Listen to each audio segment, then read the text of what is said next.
Welcome to the Influential Christian Entrepreneur Podcast, where we uncover the inspiring stories and strategies of successful Christian entrepreneurs. In today's episode, we have the pleasure of interviewing Clare DeGraaf. He is a follower of Jesus, an elder, he's a Bible teacher, and a blogger. For more than 30 years, he's been a full-time spiritual mentor of men all over the world, from college students to businesses and church leaders, or to business and church leaders. Sorry about that. At age 31, Clare had a crisis of faith where he rejected his cultural Christianity. He sold his successful manufacturing business at the time and devoted the balance of his life to serving God. Clare and his wife Susan live in Grand Rapids, Michigan, and they are parents of 6 children and grandparents of 15. Welcome, Clare. I am so happy to have you here today, and boy, do I have a lot of questions for you. Well, thank you. I'm delighted to be with you, Francine. Thank you, Clare. So, the short conversation that I had with you, I think it was a month ago, was so insightful to me that I know that so many people, especially men of faith that are business leaders, or even men from any walk of life, are going to be able to resonate so much with what you have to say, and women as well, because I really got a feeling that after people hear your story, their whole perspective is going to change. And so first, I gave a little intro about you, but I wanted you to give us a little bit more insight of your background, of like, where you're from, who, your family background, your upbringing. Can you tell us more about that? And when did you become a Christian? Well, first of all, thank you. And if I go too long, you just give me the high sign and No I'll just worries. shut up. So yeah, I was born and raised in Grand Rapids, and I had terrific Christian parents who sent me to Christian schools, took me to church twice on Sunday. I had a great upbringing. I tell people the only gripe I have with my parents is I can't blame my dysfunctions on them. They were really wonderful people, and they were simple people. My dad was a builder, small-time builder, who went bankrupt when I was 10 years old. So we lost our house and we moved to a farmhouse. And my mother became a cleaning lady for the Zondervan family. But they were good parents, and we had a happy household. And I was the oldest brother of 3. And but sometime about middle school, I got this idea that I would never be anything. I would never be happy unless I had money to do whatever I wanted to do. My parents had no ambition. I shouldn't say that. That's not true. My parents didn't care whether I was a surgeon or a plumber, as long as I was happy, I loved God, and was kind and generous to other people. So they didn't push me at all. I pushed myself. Whatever strong will and selfish desires were homegrown. And so I joined Boy Scouts when I was 12 years old, and was an Eagle Scout in 4 years. And so I back in Boys Life magazine, there were things you could sell, and so I sold greeting cards and calendars and rubber scrubbers and over the door hangers. And by the time I was in 9th grade, I thought I could sell brass knuckles to Gandhi. So so I was just this little Richie Rich, selling everything and just selling myself. And I actually I saved enough money from working part-time jobs to begin traded stocks at Merrill Lynch, Pierce, Fenner, and Smith when I was in 9th grade. And I would go down there and just hang out with these old rich guys who were sitting around like an auditorium seating, and they were reading Standard & Poor reports, and I was just watching them because I wanted to hold the fork like them. I wanted to enter a room like them. I wanted to dress like them. I wanted to be like them. And so I just became a student of people with money, how you got it, how you spent it, how you lived it. And so it was crazy. My parents, didn't pay much attention to me because we were kind of free-range children. As long as I was back for dinner at 5, they were happy. Yeah, the way it used to be, right? So sometime when I was in middle school, high school. My dad had an opportunity to buy a small manufacturing company from my grandfather. In fact, we called it the shop because he only had 6 or 8 employees. It was just a small machine shop, and we made parts for office furniture that make the screw in the olden days and a nut that made sure office chairs go up and down. That's about all we did. And my grandfather had owned it for a long time. It was not doing well. So my dad bought it for $10,000, $500 down. He didn't have $500. So I lent him 300 of the 500 to buy the business. And he did, and he managed to turn it around and grew it up to where he was making about $20,000 a year. And he said, I'm happy with that. I said, well, I'm not happy with that at all. I mean, I dreamt of private jet money, and, this was not private jet money. So sometime when I was in college, I got my first patent on a tilt mechanism. Now, a tilt mechanism is the thing underneath your office chairs that actually has the springs so that you can actually tilt back and forth. Yeah. Because those things sold for like $6 a piece, and the screws we were selling were like 60 cents a piece. So I said, that's where we can actually double or triple our sales. So I got my first patent. My dad took a real risk and began tooling for this product, which we had never made anything like that before. And eventually it became the largest selling tilt mechanism in North America. But my dad died 2 years later of lung cancer. And so I was all alone, 22 years running the company. And I just poured everything into that company. I'd sit in church and think about work. I'd lay on the beach and think about work. In the shower, I thought about work. By the time I was 30 years old, we had 175 full-time people. We had a 100,000 square foot plant running 2 shifts. I was building strip malls. I was actually chartering jets, and my wife and I would fly to Chicago for dinner and back that night. We bought a cottage in Lake Michigan, a Mercedes in the garage. I mean, life. And this is I was before you living were the dream. even 30. This is before 30. you were even 30 years old. Yeah, 30 years old.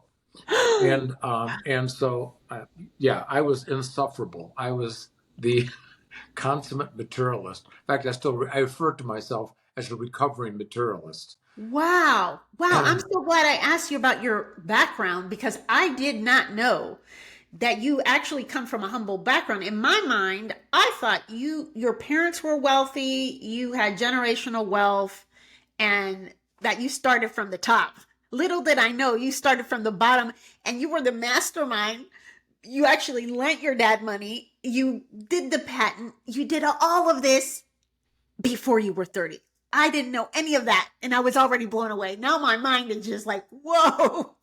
Well, okay, so I want to be honest. People said to me, do you think you would have been that successful if your father hadn't taken a business up to a certain level to where he could actually? I said, no, I wouldn't. I think I would have been successful, but it would have taken me longer, and it may have been some other field because I had enough confidence in myself, and my parents were always affirming. I don't remember my parents ever saying anything negative to me at all. They believed in me, they believed in the kids, and so it never dawned on us that we couldn't do something. Yeah. So here I am a few days before my 31st birthday, and a doctor walks in my hospital room and he says, Claire, you have non-Hodgkin's lymphoma, and you probably won't see your 40th birthday. So he left. My wife wasn't there, and he left the room, and she had gone down to the cafeteria for something. And I thought to myself, what are they going to put on my epitaph? He made 13.2% on sales. Who cares? And so that night they began chemotherapy, and so I went. And he said the way that it's going to work normally is that we'll give you this course of chemotherapy the next 9 months. You should be fine for 4 or 5 years. It's going to come back again. And then there's a silver bullet that we're kind of reserving for later. We'll give you that. That'll give you another 3 or 4 years. Then you might run out of options and we might have to try interferon or platinum or some experimental drugs. So that's the way it's going to go. So you should be fine for 5 years. Well, as it turns out, it came back again in about 6 months after I finished my chemotherapy. So obviously, and stage 3B. So when I got my final diagnosis, the doctor wrote on the report. In fact, I looked it up just two years ago, because my son asked me about it, that no more treatment recommended. In the meantime, I'm getting this chemotherapy. I get out of the hospital. I'm thinking about how this is going to work, because I owned 96% of the company at the time, and it was too big for anybody to buy. So I'm trying to make some arrangements. But all along, I'm thinking about my spiritual life, and I'm thinking, I was born and raised in the church. I believe every word of the Bible to be true. I believe Jesus Christ, the Son of God. I bought the whole party line spiritually, but as a practical matter, I believed in God, but I don't think I was actually obeying him. So I went to a pastor friend of mine, and I said, there's people in my church that are turned on to Jesus in a way that I'm not. And, good for them. They're like the Eagle Scouts of Christianity. And, I just don't see the point. I didn't need box seats in heaven. How bad can the bleachers be? I'm in, aren't I? Yeah. And my pastor goes, well, I'm not so sure. Not so fast. So he said, I said, what do they have that I don't have? And he said, they have a personal relationship with Jesus Christ. Well, how does that happen? I mean, I know he's in heaven on a galaxy far, far away, but how do I actually have a relationship with him? And he said, how much time do you spend talking to God every day? And I thought to myself, I better not lie to a pastor. Well, I said, I pray before I eat three times a day. And if my wife and I are having a problem, I have a business thing, I'll pray. And I go to church twice on Sunday. And he said, would you think you'd have a relationship with your wife if you talked to her maybe for 30 seconds, 3 times a day, and went and heard a lecture about her twice on Sunday? And I said, no. I said, well, let's do this.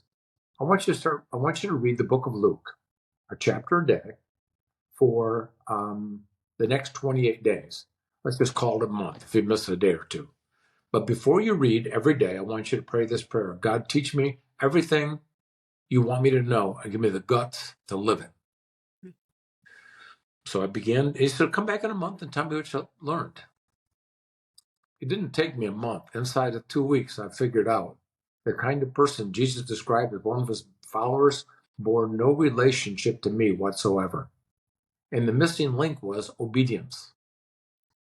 That I had kind of believed that if I believed all the correct information about God, then I must be saved.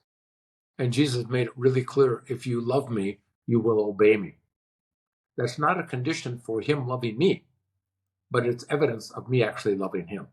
And based on my obedience, I was my own God. My business was my mistress, and I was the most important person in my universe.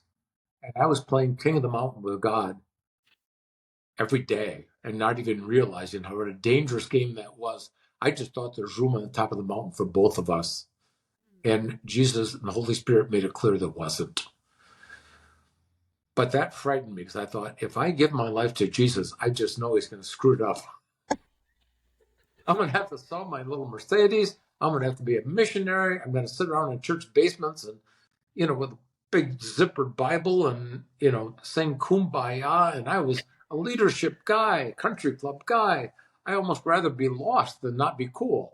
And so I spent 6 months literally sniffing around the trap, the proverbial rich young ruler, scared to death what this was going to cost me, trying to find plan B, a less costly, less intrusive way to follow Jesus than actually obeying Jesus. And there is no plan B. There's only a plan B in people's minds. And so 6 months later, I said to God, I was up all night long, literally up all night, because I knew that if I made a vow to God, he took it very seriously. And that this is not the kind of thing that was just kidding, later. Yeah. And so I said, God, I'm all in on you. I am lost. I'm a sinner. I know that. And I believe that you're Jesus Christ, the living God. Please forgive my sins and come in. And, I grew up in a denomination that I've never seen an altar call. So I didn't know how to get myself saved. I actually had to go out to a bookstore and buy the 4 spiritual laws from to get myself saved. I mean, it's just here I am, a product of Christian schools and a Christian college, and I was just that ignorant of Yeah. what it actually means to surrender your life to Christ. But so speed things up. I didn't have an epiphany at that moment.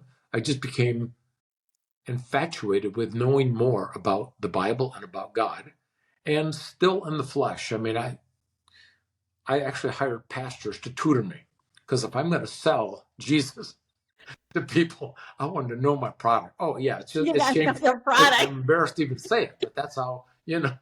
So I wanted to know what infant baptism and adult baptism and Calvinism and Arminianism, why do bad things happen to good people, what happens in Richmond, and I wanted to know all of that.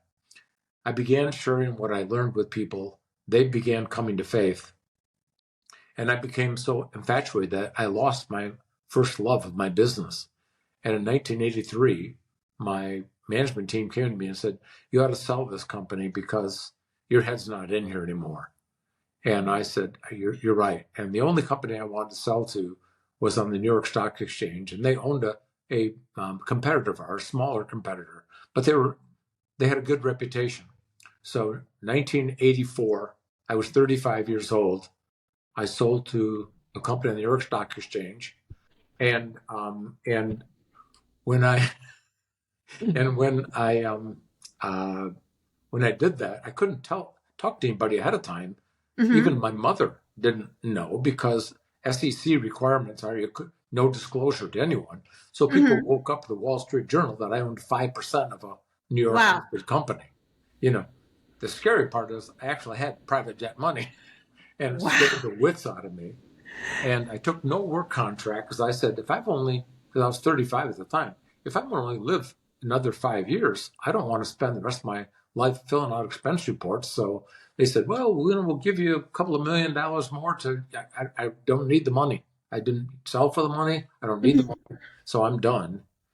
And so that was an interesting thing, because for the very first time in my life, I went through depression. Wow. Because I didn't know who I was with the identity of my company. I had my theology straight, but my heart did not read theology books. And so I went through about 6 weeks of depression, and I couldn't tell anybody about it. I'm driving around now a brand new Mercedes S-Class, and I've got all the money I would ever need. I was done with chemotherapy and feeling good. I had a great family, great marriage. What do I tell people? Yeah, so I kind of had to go through that period of time, but that was good for me to do. But one of the things my wife and I did when we sold the business, I was spiritually mature enough to know that, yes, I did have private jet money now, but that would only tempt me in ways that I didn't trust myself. So we decided to take the majority of the sales and put it into a foundation so I couldn't get my hands on it. And because I noticed too many other people selling their businesses or retiring and just making the purpose of their life, killing time pleasantly in warm places, buying more boats and more, and we had plenty of money to live well on. And so we just decided we needed to paint ourselves into a corner financially and make it not possible for us to have a third home. We have a wonderful, great cottage on Lake Michigan. We got a beautiful home. We have no mortgage, so we're fine. But we really couldn't afford right now. We couldn't actually afford a third place in Florida unless we cut back our standard of living a lot. And that's fine. I wanted to ask you, the purpose of that is to not spend money unnecessarily, but is it necessarily a bad thing for people that have the money to spend the money? They have it, and as long as they are doing other things, I guess, sacrificially giving and helping build a kingdom and sincerely following Christ, is it a bad thing to spend a lot of money? Maybe. So here's the way I'll put it. In fact, I was with a guy just this last 2 days ago from Indiana, who 20 years ago I met. And I was asked to lead a group discussion on money. These are all kind of wealthy people. And so the guy asked the question, how much should Christians give of what they make? And I said, that depends on your answer to this question. How much of what you own belongs to you? How much belongs to God? And I said, be careful. This is a trick question. He said, well, it all belongs to God. I said, then the question isn't how much you should give. The only question is, if you're Christ's ambassador, how much does he allow you to keep your embassy open? So, my people who worked for me never came and acted like it was all, Claire, how much money do you want back? I own this company. It's my company. Yeah. So I think if we're Christians and we're serious about saying that God owns everything, then we have an obligation to make sure that we don't spend money that other people, particularly fellow Christians, need it more desperately. I mean, if I'm driving through town and there's somebody sleeping underneath a bridge, maybe there's some reasons why they're irresponsible or whatever. But as a Christian, I don't think Jesus would just say, well, I really can't do that because I was looking at a new sailboat. Mm-hmm. So because now it becomes a moral decision, not a decision of whether I want a boat or a car. Yeah. It's a moral decision. Do I want my needs taken care of or my wants taken care of? Right. Other than somebody else's needs. Right. So I think the question needs to be reframed.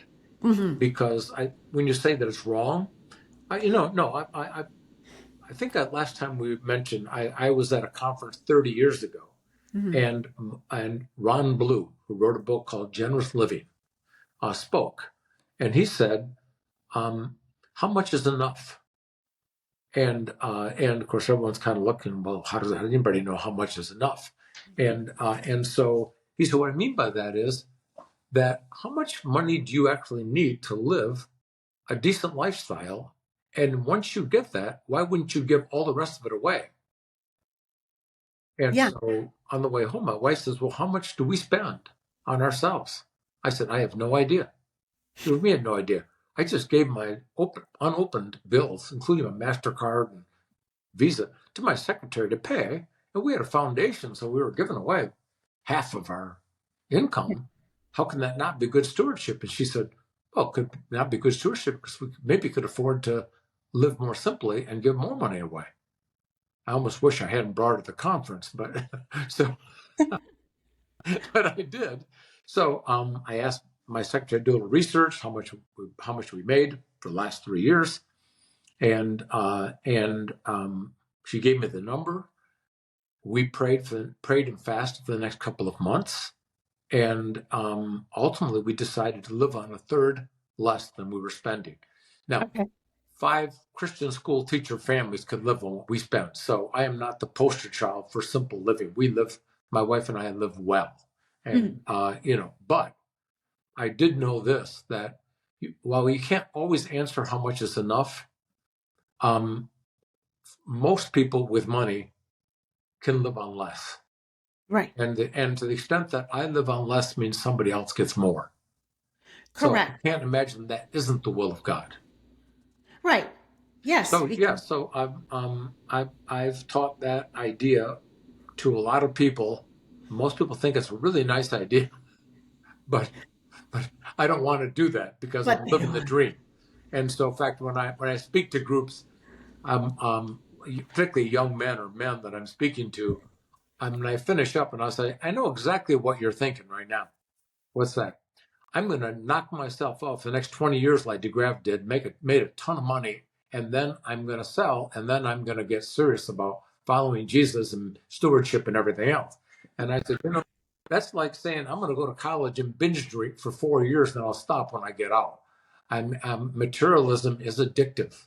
And once you get used to a certain lifestyle, it's really difficult. In fact, I actually had to speak to a Focus on the Family group, wonderful group of about 100 major donors at a golf resort nearby a couple of years ago. And so I did kind of a chapel talk kind of thing.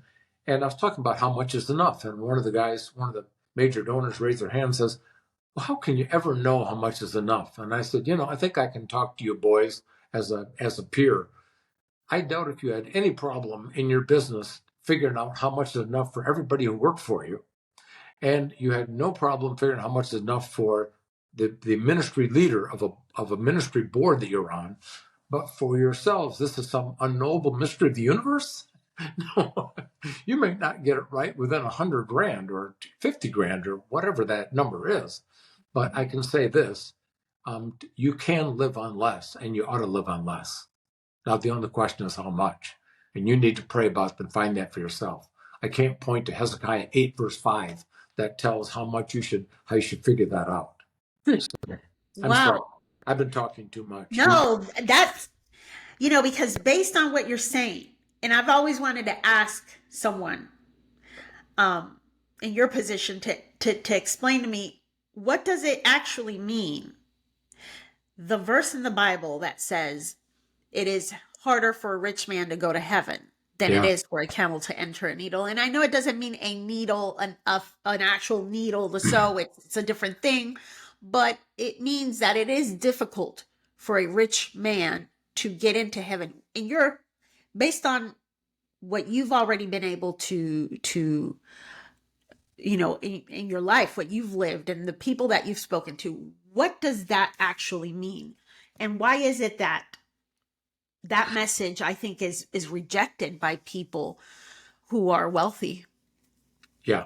So every rich Christian I know hopes and prays that actually means the eye of the needle in some gate in Jerusalem. Because there was some gate that was the needle gate or something like that. They just hope and pray that's it. No, here's what I actually think. I think that Jesus meant exactly what he said. Because I think people with wealth, he said, nobody can serve both God and wealth. Mm-hmm. Because you're either going to hate the one or love the other. I don't think rich people go to heaven because they go to hell because they're lost. Right. I mean, because of their wealth. Right. But based on how they made their money and how they spend their money and how they give their money, they've already indicated what their God is. Okay, so kind of like your heart is where your treasure is. Exactly. That's exactly it. And I think Jesus actually said that. Where your treasure is, where your heart is. Yes. Yeah. If you're thinking most of the day about your golf score and living life comfortably and vacation and everything else, I think God has already figured out what your God is. So he's just making a statement of fact, not a judgment.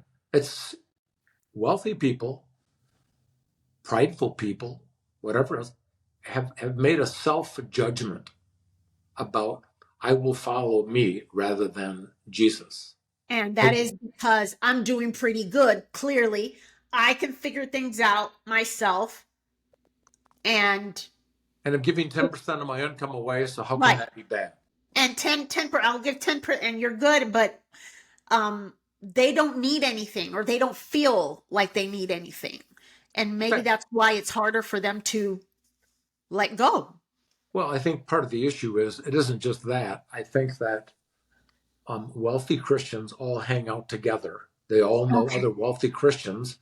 And, John's a Christian and he's got a nice boat. And Mary's a Christian and she's got this. Mm-hmm. And so why can't I? And I think that we just are more influenced by our peers and the culture than we are by what Jesus clear teaching. He actually warns. He says this guy had a lot of money. The rich young fool had a ton of money. He said, "I'm going to pull my barns down and build bigger barns." I just talked to a guy maybe 6 months ago, in another state, who I really like, wonderful guy. But he was talking about he's building another apartment building, and he was 72 years old. And I said, "Why would you do that?" He said, "Well, because I'm an investor. That's what I do." And I said, "Well, you got to stop doing it. How many more years are you going to do this?" There's actually a parable in the Bible about that, because all the money you have tied up in that is actually money that can't be used for other purposes. Whatever that is. Yes. And he just looked at me like I had Alzheimer's or something. And, he said, "Well, everybody I know does this. That's nuts. I'm going to leave all my money on a foundation when I die." I said, "Well, I've got a theory about that. I'm not so sure we get any credit from God for giving money away after we died. David was wanted to make an offering to God, and he was looking around for a piece of property to buy or to have the offering, to put the offering on, and somebody said, "Hey, take my threshing floor. You can have it." And he said, "I won't do that. I will not give to God something that costs me nothing." So I don't think, if you look at the widow's mite, I think that part of the sacrifice that God offers, honors, is it didn't cost us anything. Yes. And I'm going to end up with money after I'm dead, because we're obviously, if I knew my day of death, I'd spend it right down to the last Monday before I die. I don't know that. So I'm sure I'm going to have money left over after I'm gone. But we do have a foundation, and it'll sunset within 5 years. I said, I want it all given away quickly. So because I don't believe in family foundations, because I think kids of parents with family foundations just show up and want mom and dad to give to their favorite cause, and they Right. think they're being good stewards because they give away mom and dad's money. So I don't think that makes any sense at all. But I have real concerns about wealthy people who die with a whole lot more money than they will ever need times 10. And I'm not sure about I'm not sure where they end up. Now, again, I don't have a faithometer because Right. but it isn't their wealth that'll keep them out of heaven. The, It's their it's the heart. fact that they have another God. Yeah, where their heart was. And Yeah, if you're not giving sacrificially, that doesn't mean you need to go be a bum and live under a bridge and give all your money. Absolutely doesn't mean that. But if what you give away and what you do is not costing you anything, there's no sacrifice, then for sure. And after our conversation last week, I came to the realization, oh my gosh, how we all feel so sorry for the poor, so much compassion for the poor because they don't have it. They don't have material things. And then I came to the realization, you know, it's probably not popular to have compassion for the rich. They don't need anything. But if you think about it, you know, it is quite difficult for, it is quite easy, I'd say, for a rich person to find themselves, as that verse in the Bible, choked by the pleasures and the riches of the world to their detriment. And as you mentioned, because rich people, they follow the example of other rich people, it's kind of like the blind following the blind. mm-hmm. And they're just going down the broad path, and we know where that ends, right? So how I think that part of the problem is all of us, not just rich people, are not taking the Bible seriously. We're not reading the Bible. We are not studying the word. Part of it has to do with all the things we hear in society. Oh, the Bible is, maybe that wasn't your problem, but for me, it was like the Bible was written by man. They took half of it away. It's not true. It's manipulation.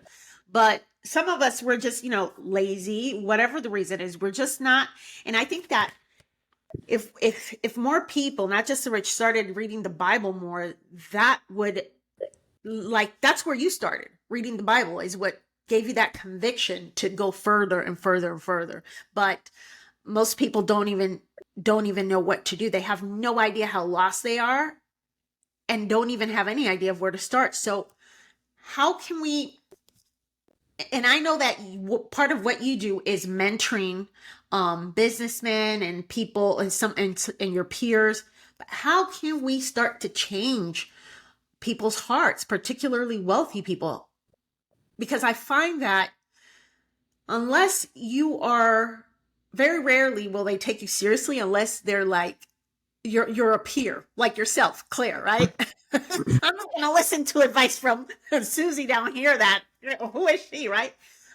They might give you the time of day. And I say that because last Saturday I was out with some people at my church. We were doing something called soul winning, which is essentially, spreading the gospel to people that we don't know.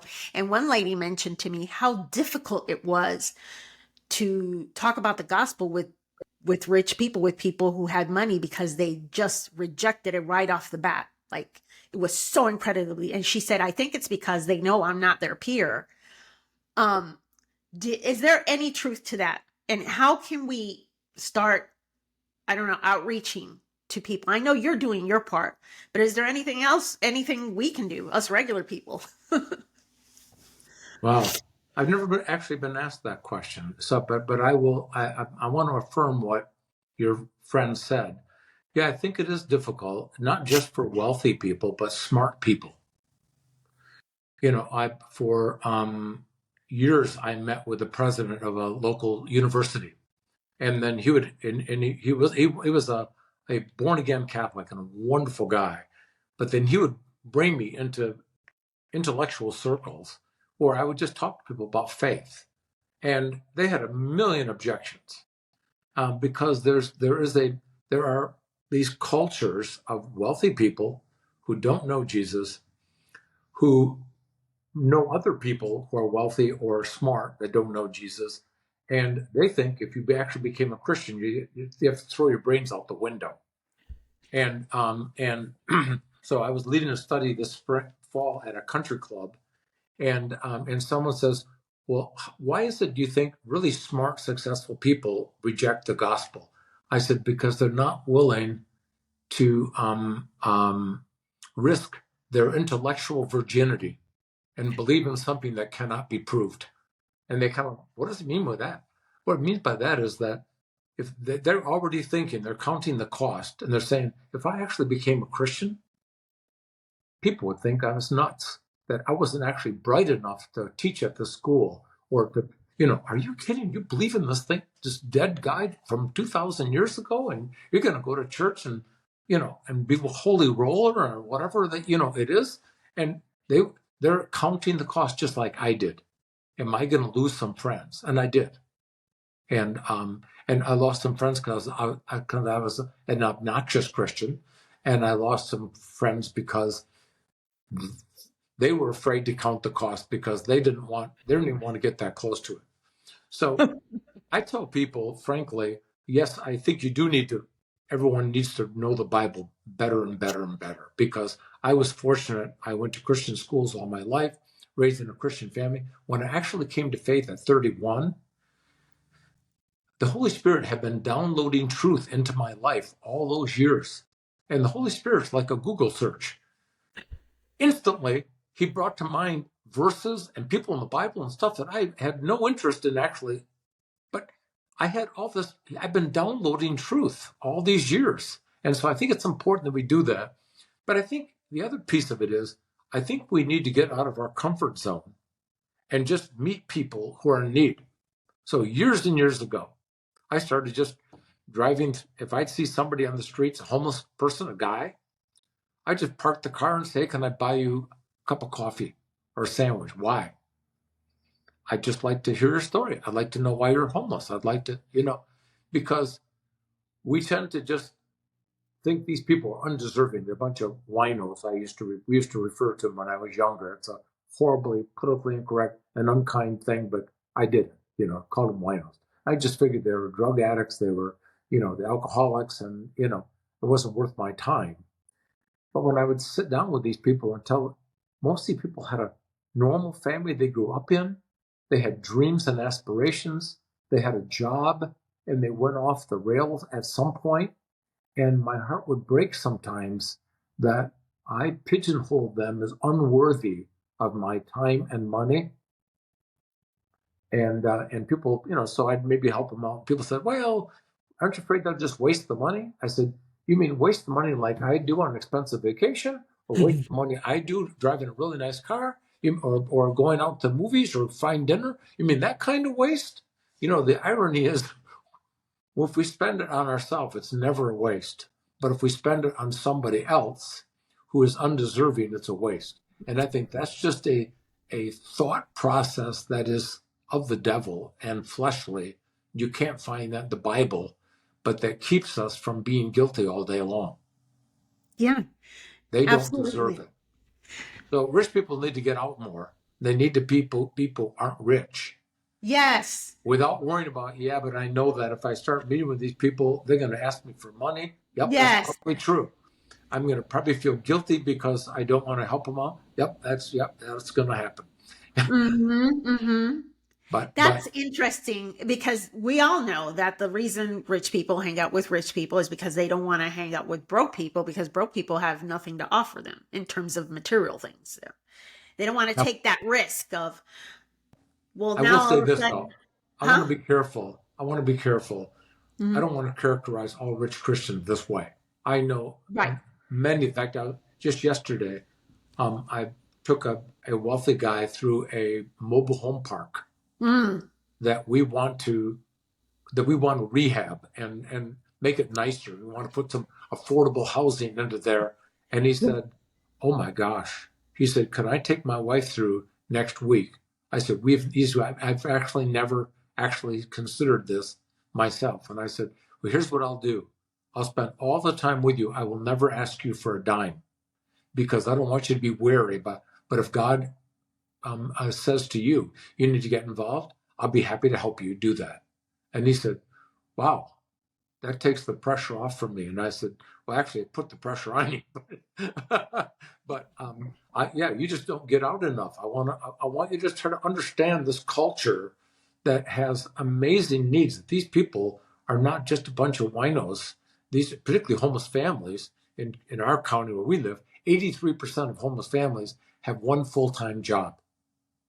And Yeah. that just shocks people.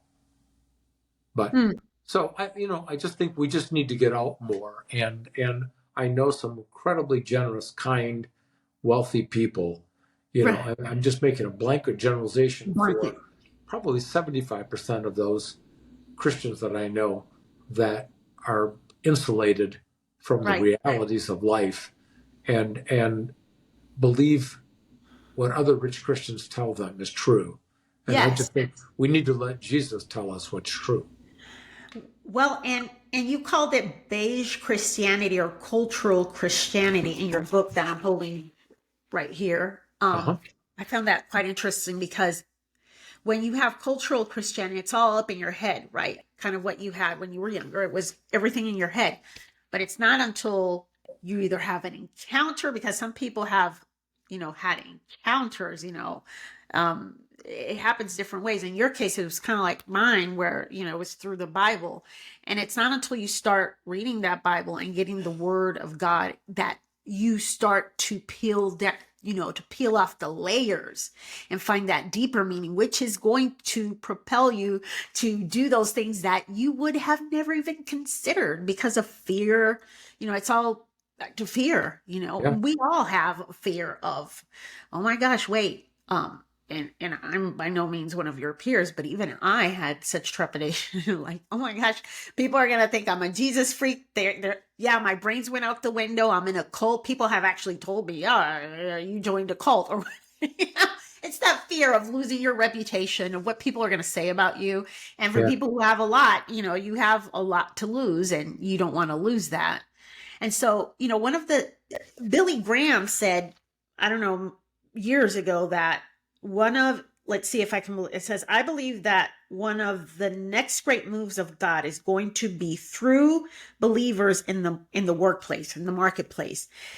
And, I see that people in the marketplace, it's a great opportunity because you're not going to, chances are you're not going to find unbelievers at church. You're going to find them in the marketplace. That's where everybody is. And so I've also read about the seven mountains of influence: arts, music, business.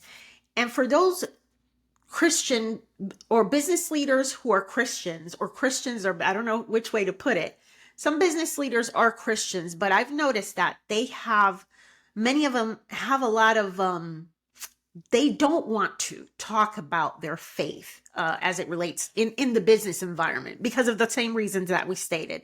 They don't want to talk about it because they've bought into what society has told us to keep that away from a business environment. It's not professional. It offends people, and it will probably make you look stupid and affect your reputation. So a lot of Christian business leaders uh, tend to shy away from talking about their faith in any way in the business environment. Do you consider, that's what I've noticed? I don't know if you noticed the same thing. Is that assessment correct? Yeah, it is a concern, but I think you can overcome that. So when I first came to faith, Mm-hmm. I wanted to start a Bible study at my company. Mm-hmm. And the guy that mentored me said, Claire, that's not a good idea, because there'll be people that come that just want to suck up to you. They may even fake a conversion. And he said, why don't you do this? Why don't you go lead a Bible study at another guy's company and have that guy lead a study at your company? Right. And we did that. And so we ended up, there were 8 or 9 of us who had Bible studies at each other's companies. And we made a vow, and we told everybody that came that we would not even tell anyone else who came to those Bible studies, so that it's not like, well, George is coming to that Bible study, and be nice to George when you get back to the office. No, so I had no idea who was meeting with my friend unless they told me at the company. But we wanted to be as safe as we possibly could place to be. So we could be influences in business world, but we just said we should probably not do it at our own company. And so that made it a little bit easier to do. Right. And there are people who have different ways of including it in their company. Some people have chaplains, charities that they support with their companies.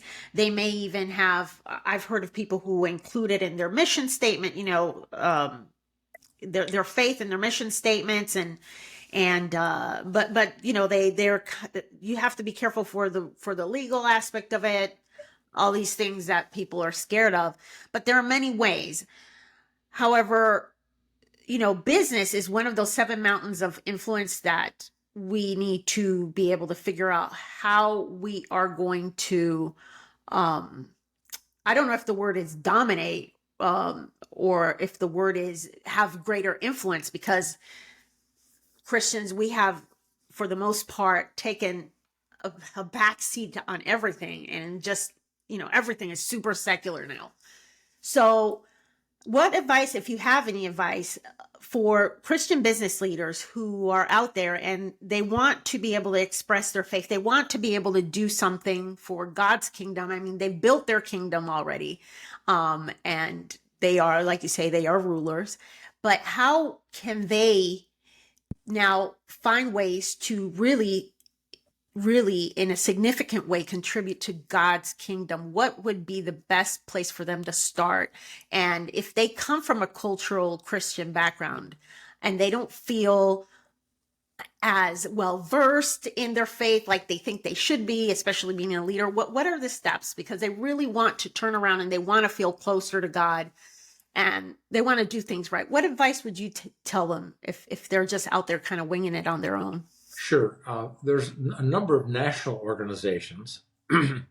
One of them is the oldest is Christian Businessmen's Committee, CBMC. They're in Chattanooga, and they've got tens of thousands of people in Bible studies and doing evangelism, and actually train you how to do that in the business world.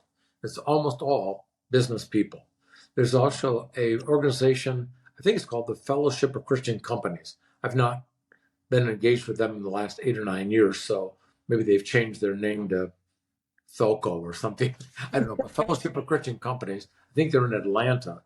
I'm involved with a ministry called the New Canaan Society, and it was actually begun by a former senior partner at Goldman Sachs. Okay. His father was a pastor.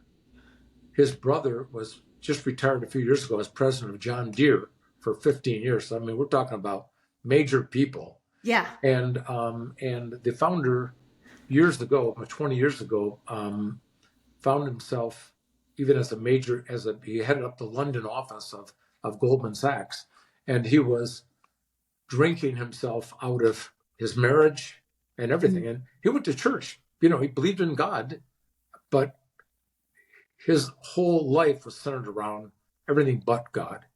And so he went into rehab, and he came out and said, I found more honesty in AA and in rehab than I did in the church. Mm-hmm. So he started a thing in his home in New Canaan, Connecticut, and he invited people to come, and he asked men to simply share their failures in life, week after week after week. Inside of 2 years, he had over 250 men coming to his home every Friday morning. They had valet parking in a church nearby. And somebody said, you ought to start a national ministry. And so he started that. And there's chapters all over the United States. All The over. New Canaan Society. I've heard And of them. They're on LinkedIn, I believe. I've seen some of their stuff. yeah, and it's really quality stuff. These are leadership guys who are unashamed to be followers of Jesus. Mm. And it's peers teaching peers. And it's primarily each chapter is a group of older guys. We Yeah. call ourselves the geezers. And then we invite non-Christians or young Christians to come to our meetings. And the idea is that a lot of younger people are looking for a safe dad. What do you mean by that? Well, so I didn't dream up that term. I actually got that I went to my first New Canaan meeting in Silicon Valley, and then afterwards I went out with a bunch of young guys from the high tech people, and I said, I'm curious, why do you guys come to New Canaan? And he said, all my life I've been looking for a safe dad, and I think I found it at New Canaan. He said, I'm not ready to drink the Jesus Kool-Aid yet. But he said, the guys at New Canaan seem to have their act together. They love their families. They understand money. They've got some wisdom. They take time with me. My dad was a jerk, and he's been married 3 times. I wouldn't go to him for any advice at all. The guy sitting next to him says, well, that's interesting. I never heard this term, safe dad.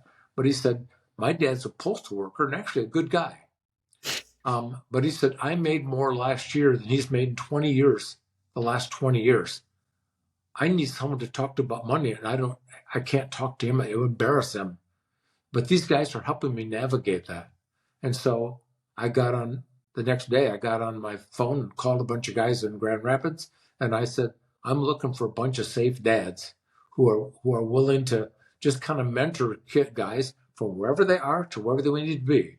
They may be Christians, they may be non-Christians, they may be rich, they may be poor. How can I help you grow as a man?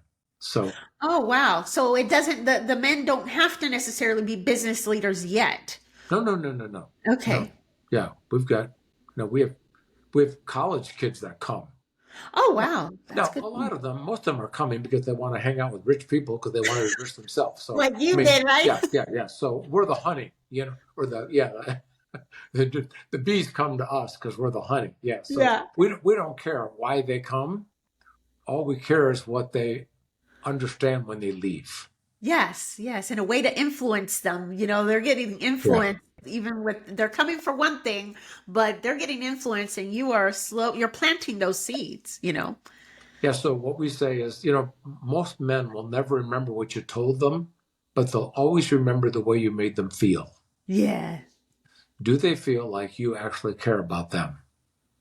That's such a wonderful thing. Yeah. Anyway, those are 3 organizations, but in almost every big city, if your listeners are looking, just Google Christian organizations for business leaders, and you'll come up with somebody nearby. We've got probably a dozen ministries, full-time ministries in Grand Rapids area, West Michigan area, that help Christian businessmen run their business more in line with biblical principles.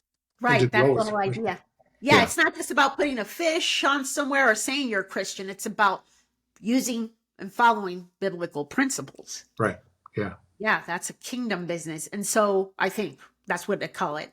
And I know, Claire, that you do not, you're retired. The work that you do, whether it's one-on-one or whatever type of assignment you're on, you don't charge for it, based on my understanding, because you simply are out there to serve right now. Am I right?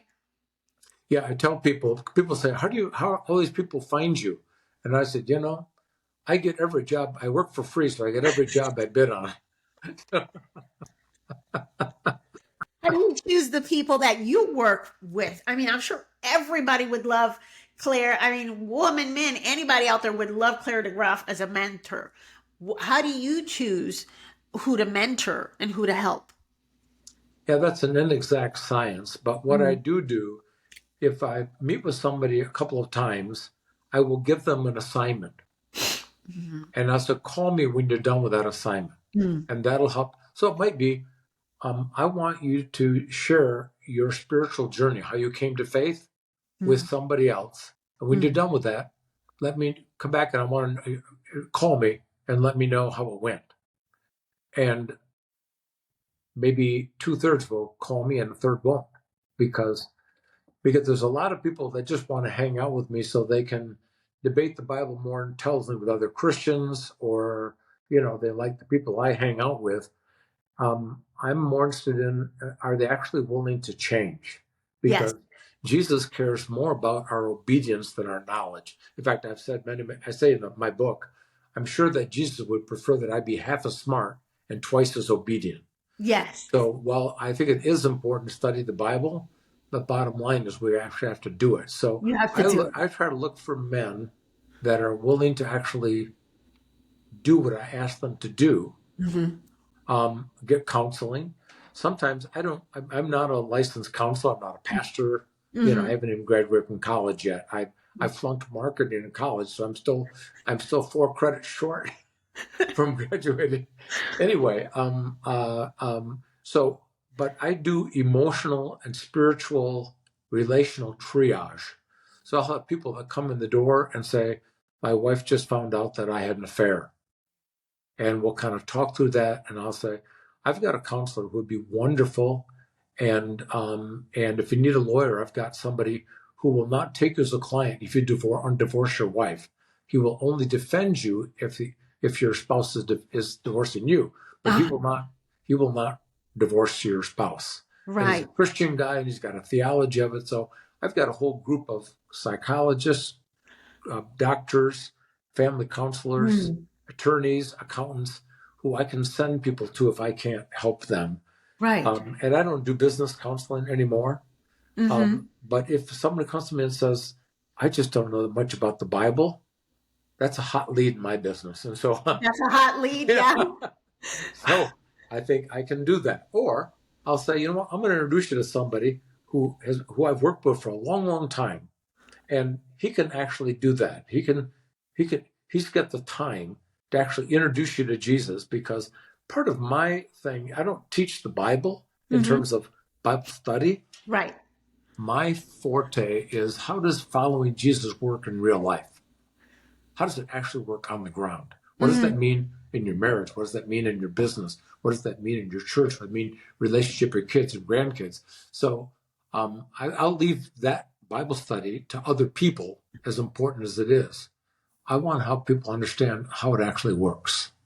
Right. How to implement the practical part of it. The practical part of it, because I think we can get so caught up in the spiritual piece, people don't know how to actually put it into action. Right. They get stuck. They get stuck. And if you get stuck, you eventually get discouraged. Yeah. For sure. Yeah. For sure. And you said a few minutes ago, there's probably not that many non-Christians in the church. I think there's actually more than you think. Really? There's a lot of people who are Christians, but I had a young man about 12 years ago who I brought to lots of evangelistic meetings that got no place. And he found out he had cancer. And I was sitting at a Starbucks, and his wife called me, says, "Is this Clare DeGraaf?" And I said, "Yes." "Bruce is in the hospital, and you just told he's got like 1 year to live, maybe. And I understand you've talked to him about the Bible and stuff. Would you please come talk to him? And he wants to talk to you." So again, that's a hot lead in my business. So I went over to the hospital, and his wife says, "Listen, I'll let you talk to Bruce alone, because I'm really not into religion." And I said, "Well, I'm glad, because I don't want you to be religious." Right. And she said, "Well, I thought you were. That's why." I said, "I was, but I'm trying to recover from being a religious person." "Well, what are you?" I said, "Well, come in the room. I'll tell you what I am." And I told her, I'm trying to be a follower of Jesus. It's a different thing. Well, what is that Different. kind of thing, Yeah. Don't we have to go to church? I said, well, I think you'll want to go to church when we're done, hopefully, but that's not a prerequisite for you coming to faith. Yes. And so it was an interesting dynamic, and I started taking him to chemotherapy because his wife worked, and the day before he died, he gave his life to Christ, not to me, but to his sister, who was kind of an ultra Christian, the kind of Christian he didn't want to be, because I don't want to be a Jesus freak, Yeah. But his wife never became a believer. But my point is this, that I think that you just have to make who you are known to a number of people. I said to people, I want to be the third or fourth, we're the top 5 people that people have on their Rolodex back when you had Rolodexes. Yeah. When their life falling apart, I can call Claire. Yes. And great. That's all I need. So I want to be like a spiritual ATM. I'm always open, but you may not need me till next year. Wow. And so it's word of mouth. How do people even know you exist? Like, how do they bump into you typically? Is it just somebody sent you an email, knew about you? Do you speak? I know you have a blog. Is it people just bumping into your blog? How do people just find you? Yeah, the blog is claredegraaf.com.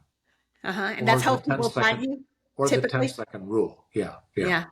So, people, I do a lot of speaking. I've been doing this for 40 years. I haven't had steady work in 40 years. Wow. Yeah. So, I get a lot of places, and because I don't charge for speaking, I get asked to speak. And Yeah. so, it's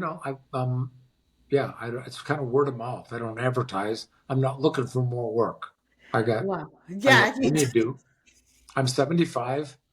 And my wife said, "When are you going to retire?" And I said, well, "Why would I do that?" I said, "I think there will be some time." And she said, "Well, I'd like to spend more time." I said, "What do you want to do?" She said, "Well, I'd like to travel more." I said, "Great." So we spent a month in France in September. Where else do you want to go? Well, I think that's all for now. Well, good. Then I'm going back to work.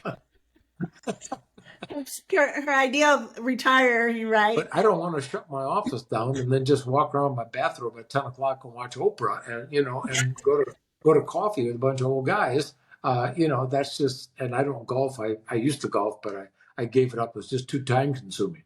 Yeah.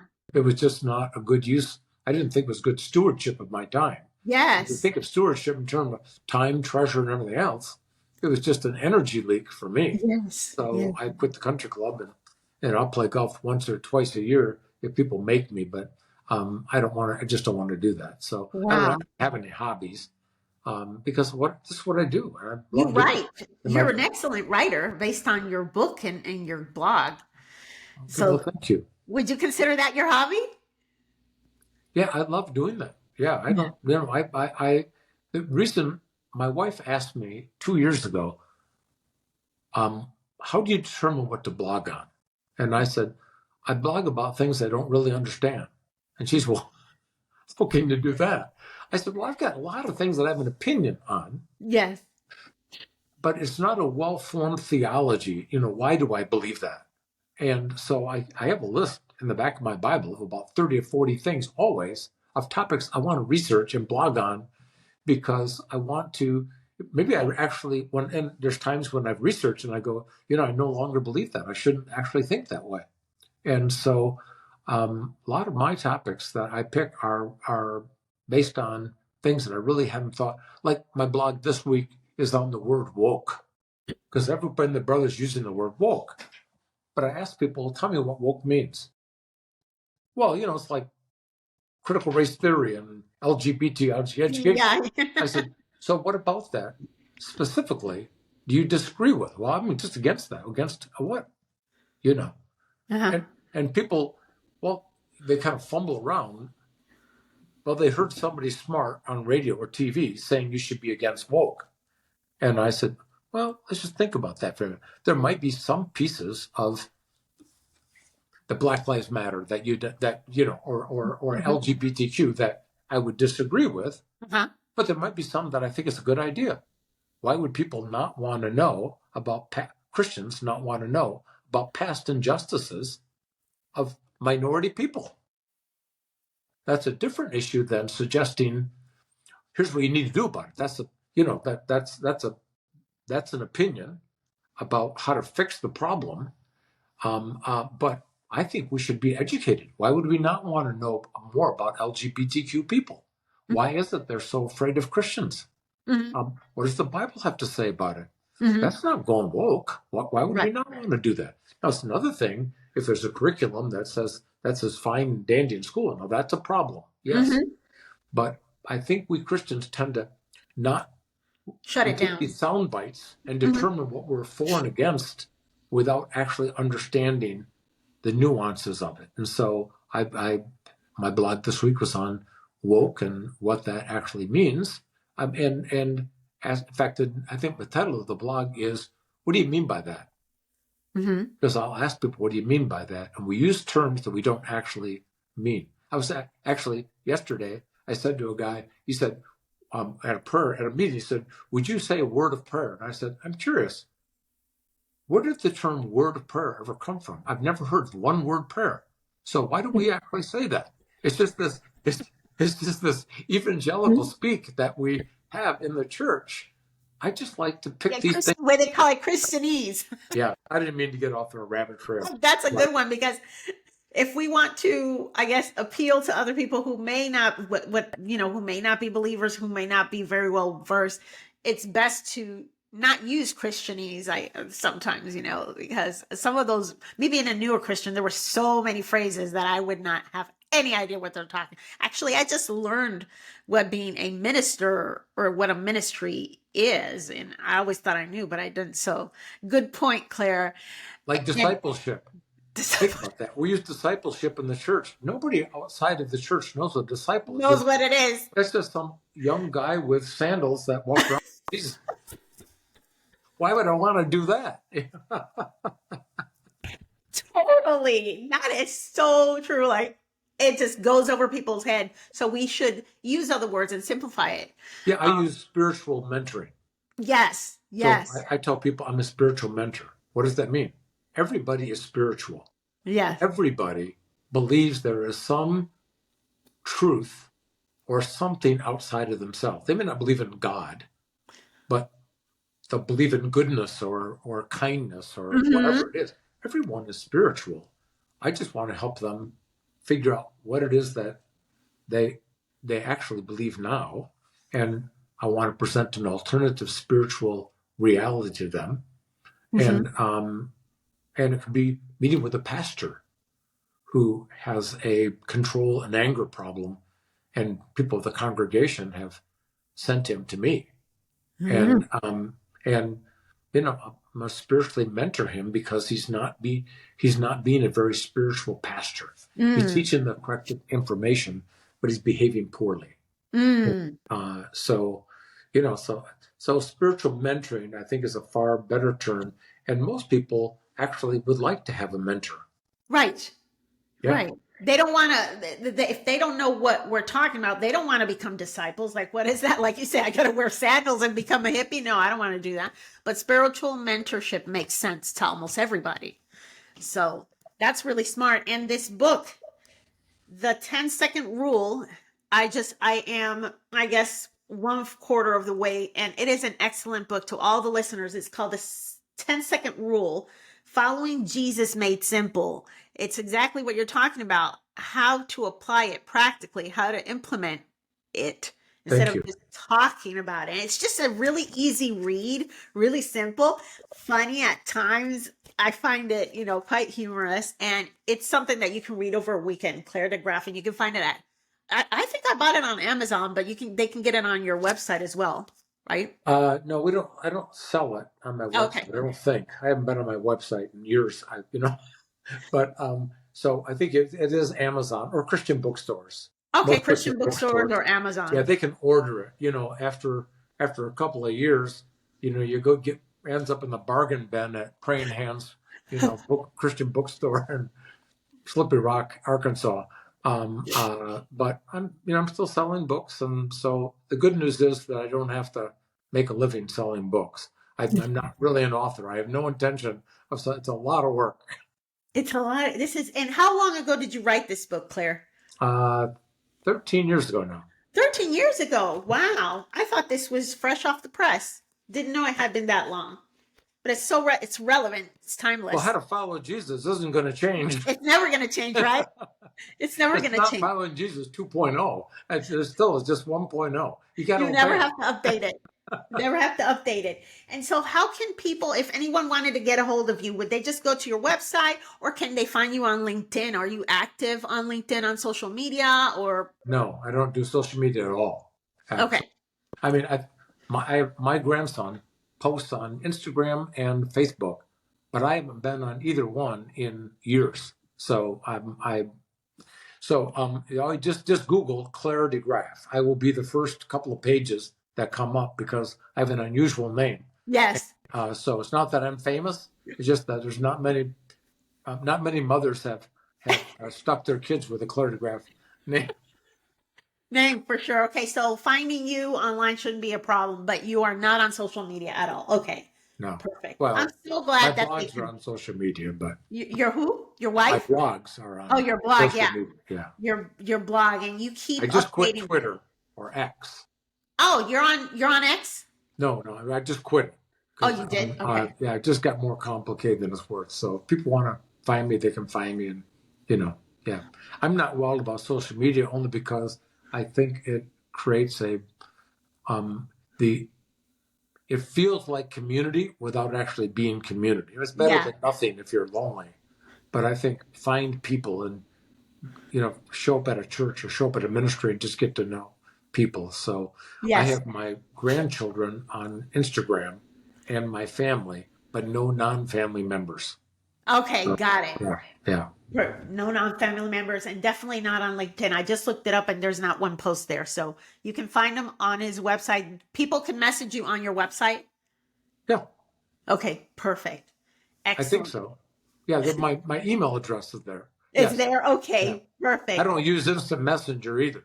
You don't you don't use any of that. No, Well, I just you don't yeah. have to. You I you're mean, you like what person to person on the phone type of thing. yeah, Perfect. I do. All Yeah, right. So I'll take your phone call.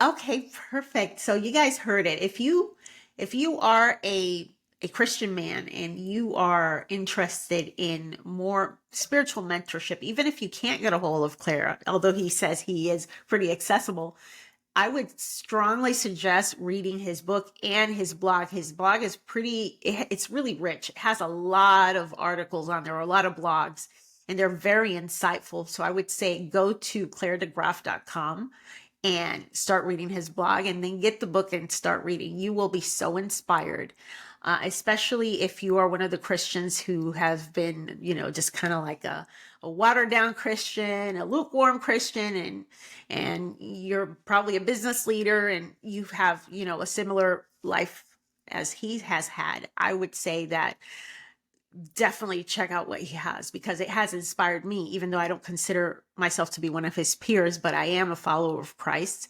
And I find that the things that he talks about, um, they're inspired in the Bible. It's very biblical what he talks about, but the way that he writes about them make it so easy to understand and relatable.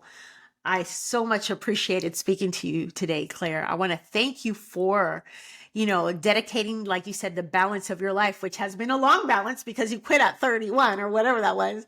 But it's so inspiring that you have dedicated the balance of your life to Jesus and that you are using all of your resources and your experience and your knowledge in a way that most of whether we are rich or we are poor, that we should all be doing the best that we can with what we have. And you are such an excellent example of that. So I want to thank you so much. And I want to thank the listeners for tuning in today. And we will be back next Tuesday on The Influential Christian Entrepreneur with another amazing guest. Bye, Thank you, everybody. Francine. I appreciate it very much. I was honored to be on your show. Thank you so much. And I hope to stay in contact with you soon. But hang on for a second. Take care, everybody. Bye bye.